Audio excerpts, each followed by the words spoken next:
আসুন আজকে আমাদের সামনে এই জুলাই আগস্ট বিপ্লব যে সুযোগ সৃষ্টি করে দিয়েছে একটা নতুন বাংলাদেশ গড়বার, আমরা সেই নতুন বাংলাদেশ করতে চাই। বিবিসি তার অডিওতে দেখাচ্ছে যে হাসিনা নির্দেশ দিয়েছে গুলি করো, লেটার রিপোর্ট করো। এইগুলোর কেন এখন পর্যন্ত সেটা আসেন?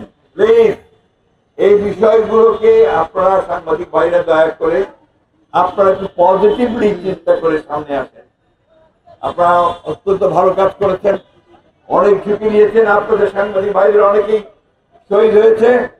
আপনারা সবসময় বাংলাদেশের মানুষের আন্দোলনের পাশে আপনারা দাঁড়িয়েছেন, লড়াই করেছেন। এই বাংলাদেশের ইতিহাসটাই হচ্ছে আপনার সেই ইতিহাস। তো সেই ইতিহাসকে সমুন্নত রাখতে আমার সেই শিশু সন্তানটি যে এসে দেয়ালের মধ্যে সে কাঁচা হাত দিয়ে একটা ছবি আঁকার চেষ্টা করেছে, যে কথাটা কিছুক্ষণ আগে নয়ন বলছিল, নয়ন একটু তাত্ত্বিক কথা বলছিল, যেটা অনেকেই আমরা বুঝি না।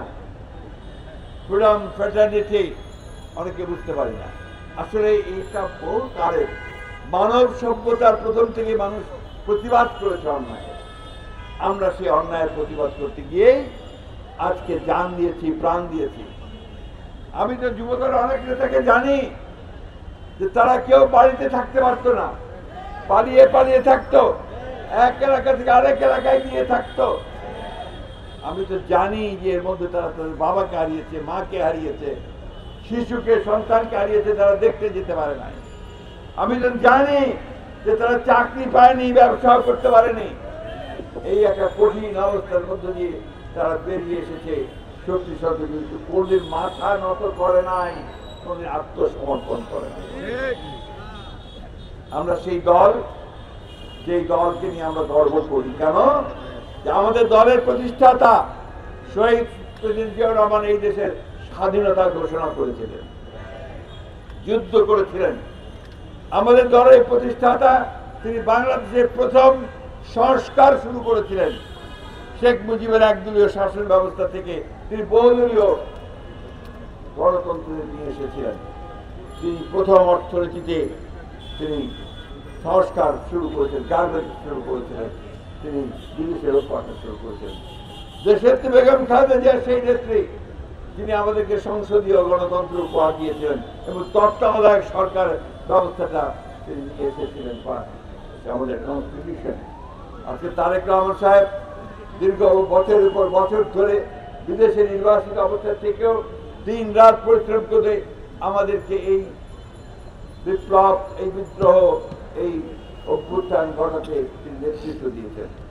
আসুন আজকে আমাদের সামনে এই জুলাই আগস্ট বিপ্লব যে সুযোগ সৃষ্টি করে দিয়েছে একটা নতুন বাংলাদেশ গড়বার, আমরা সেই নতুন বাংলাদেশ করতে চাই।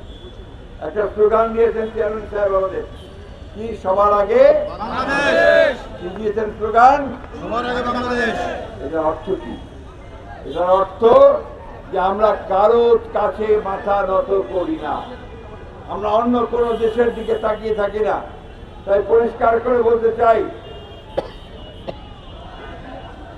আজকে যারাই চেষ্টা করুন না কেন বিভিন্ন চাপ সৃষ্টি করে আমাদেরকে বেকায়দায় করার জন্য, সেই চেষ্টা করে কোনো লাভ হবে না। এই দেশের মানুষ লড়াই করেছে, লড়াই করতে জানে, লড়াই করে স্বাধীনতা এনেছে, লড়াই করে গণতন্ত্র রক্ষা করেছে এবং দেশকে মুক্ত করেছে। আসুন আমরা আজকে সেই আমাদের শহীদদের, যাদেরকে আমরা হারিয়েছি, তাদের প্রতি শ্রদ্ধা জানাই, তাদের যে কর্ম, সেই কর্মগুলোকে সমাধান করার জন্য এগিয়ে যাই।